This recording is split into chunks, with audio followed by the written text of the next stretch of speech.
உயிரினம் வீட்டிற்குள் வந்தால், நம்ம வாழ்கிற வீடுகளில் நம்ம மாத்திரம்தான் வாழ்கிறோம்னு நினச்சிக்கிட்டு இருக்கோம். ஆனால் நம்மை சுற்றிலும் 84 லட்சம் யோனி பேதங்களுடன் கூடிய உயிரினங்கள்லாம் இருக்குது. எல்லாம் இறைவனுடைய படைப்பு. அதனால் பராசக்தி தன்னுடைய குழந்தைகளாகவே பாவிக்கிறார். அதனால் இந்த உயிரினங்கள் அப்படின்னு சொல்கிறது பறவை இனங்கள், இப்படி நம்ம பெட் அனிமல்ஸு, இந்த மாதிரி விஷயங்கள், இவைகள் நம்ம வீட்டுக்குள்ளே வந்துட்டால் சில அறிகுறிகளை காட்டுகிறது. அதை பற்றி தான் இன்றைக்கி நம்ம பார்க்க போகிறோம். இப்போ இந்த உயிரினங்கள், இப்போ உதாரணத்திற்கு இப்போ நம்ம சர்வசாதாரணமாக இருக்கோம்.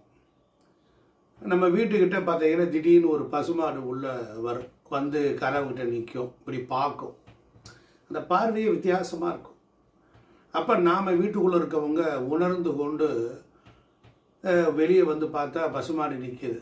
உடனே பிள்ளை சொல்ல, அம்மா பசுமாடு நிற்கிதுமா, வந்திருக்குமான்னாரு. அப்படியா, சரின்ட்டு என்ன எதையாவது உணவு கொடுக்கணும்.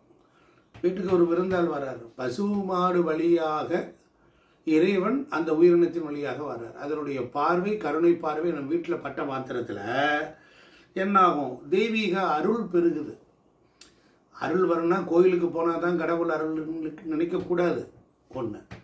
அதனால் பசுமாடு வருது அப்படின்னா என்ன செய்யணும், நம்ம எதையாவது ஒரு உணவை கொடுக்கணும். 2 வாழைப்பழம், பழ வகைகள், வீடான வீட்டில் இதெல்லாம் இருக்கணும்.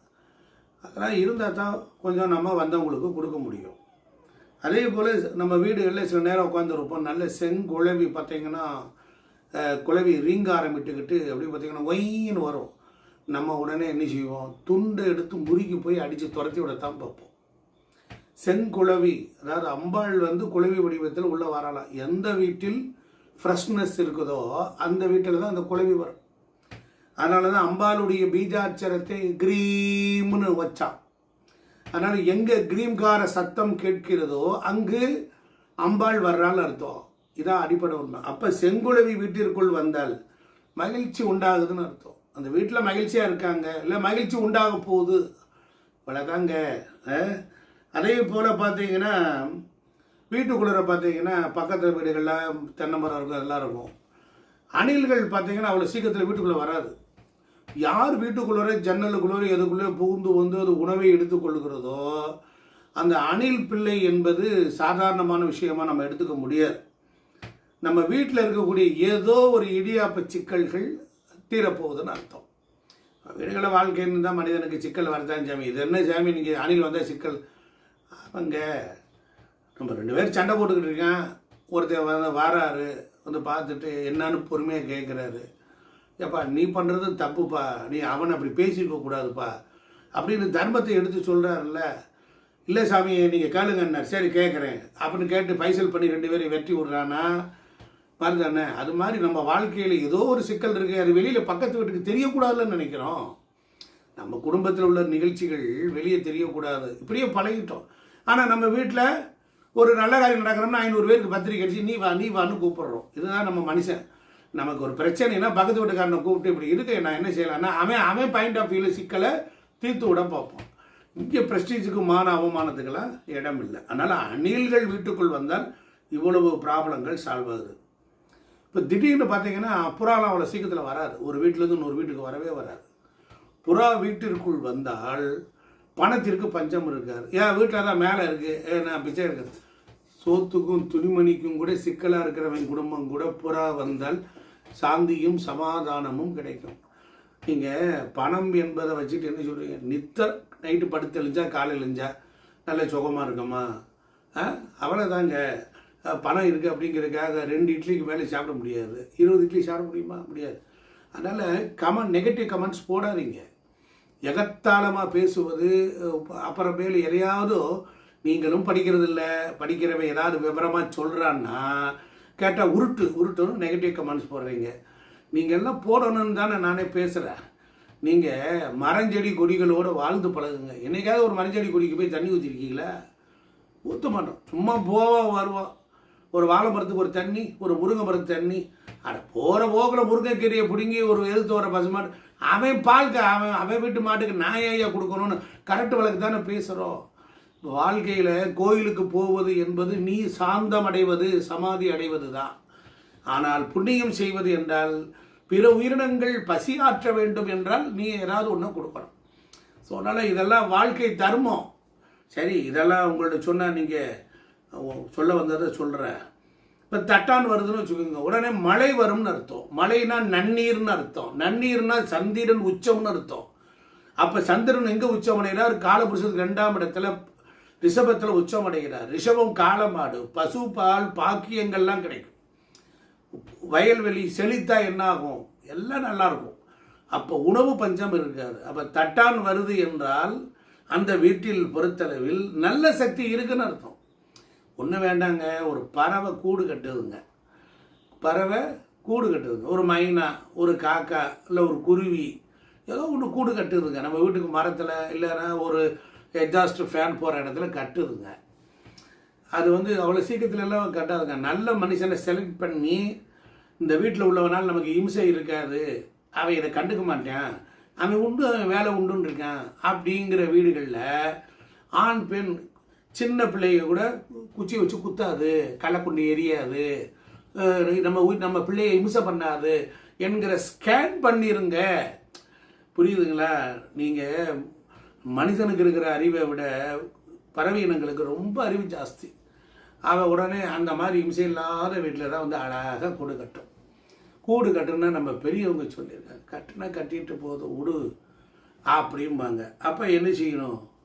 அப்போனா அந்த மாதிரி கூடு கட்டினால், புரியுதுங்களா, நல்ல செயல்கள் எல்லாம் செய்யும். அதனால் நமக்கு ஒரு நல்ல காரியம் நடக்க போகுது, ஒரு உருவாக்கம் நடக்க போகுது, ஆக்கப்பூர்வ நிகழ்வு நடக்க போகுதுன்னு அர்த்தம். வெட்டுக்கிளி வீட்டுக்குள்ளே வருது, சொல்லன்னு பச்சை கலரில் ஸ்வங்கன்னு சட்டையில் உட்காரு. நம்ம உடனே பிள்ளை அப்படின்னு தள்ளி தட்டி விடுவோம். அப்படிலாம் இல்லை, பிள்ளைங்க சொல்லி கொடுக்குறோம். வெட்டுக்கிளி என்ன செய்ய கடிச்சு நான் என்ன சாவ போகிறோம்? வெட்டுக்கிளி பச்சை வெட்டுக்கிளி புதன் ஆதிக்கம் உடையது. புதன் ஆதிக்கம் உடையது. ஈசான்ய மூலையில் குருவும் புதனும் இணைந்த பகுதி. குபேரன் இருக்கிற இடம் புதன். அப்போ என்ன செய்யணும்? இந்த பச்சை நிறமல்ல, ஒரு உயிரினம், ஒரு உயிர்ப்பு ஆற்றல் அந்தவனை என்ன செய்யும்? பணம் வரப்போகுதுன்னு அர்த்தம். அப்போ சிட்டுக்குருவி வந்தால் சுபகாரியங்கள் நடக்க போகுதுன்னு அர்த்தம். வெட்டுக்கிளி வந்தால் பணம் வரும். திடீர்னு சம்மந்தமே இல்லாமல் ஒரு வீட்டுக்குள்ளே ஒரு நாய் வந்துடும். பார்த்தேன், அம்மா ஒரு சடநாய் நிற்குதுமா அப்படின்பா அம்மா பிள்ளைய சொல்லுனார். அப்போ நாய் வந்தால் என்ன ஆகும்? அதை பைரவராக எடுத்துக்கணும். அப்போ கண் திருஷ்டி விலகுதுன்னு அர்த்தம். நீங்கள் ஒரு வீட்டை விட்டு வெளியே போகிறீங்க, ஒரு நாய் எதிர்த்து வருது அப்படின்னா என்ன ஆகும்? கண் திருஷ்டி விலகு. புரியுதுங்களா? நாய் தான் இருக்கும் இடத்தையும் தன் தெருவையும் பாதுகாத்து கொண்டே இருக்கு. அது தெருநாய் அல்ல. அதே போல் ஒரு நம்ம வீட்டுக்குள்ளே திடீர்னு ஒரு பள்ளி வந்துடுது.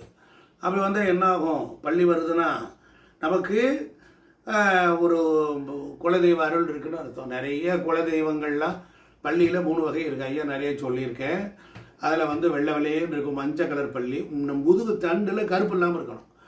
அப்போ எப்போவுமே ஒரு 3 பள்ளி சேர்ந்து ஒரு இடத்துல நிற்கிதுன்னா அந்த வீட்டில் தெய்வ கடாட்சம் இருக்கிறதுன்னு அர்த்தம். புரியுதுங்களா? பள்ளியை சில வீட்டில் சகனம் கொடுக்காது.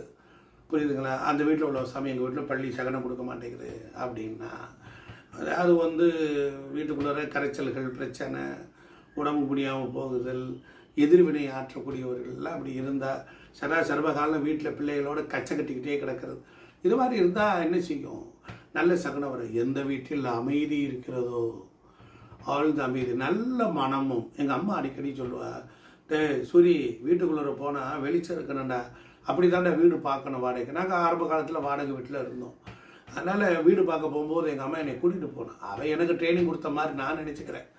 போகும்போது சொல்லுவாள், இந்த வீடு ரொம்ப இருட்டாக இருக்குது, வேணாண்டா, என்ன வேணாம் வந்துடு அப்படின்பா. அதே மாதிரி இன்னும் சில வீடுகளுக்கு போனால் ஒவ்வொரு வெளிச்சமாக இருக்குது. என்னடா இது ஒரே இதாக இருக்கும்பார். வேணாம் நான் பார்த்து சொல்கிறேன்பார். மித போஜனம் மித பாஷனம், மெதுவாக இருக்கிற இடத்துல தான், நார்மலாக இருக்கிற இடத்துல பண்ணணும். பட் அப்படி தான் வீடு இருந்தால் தான் அது சிறப்பு. புரியுதுங்களா?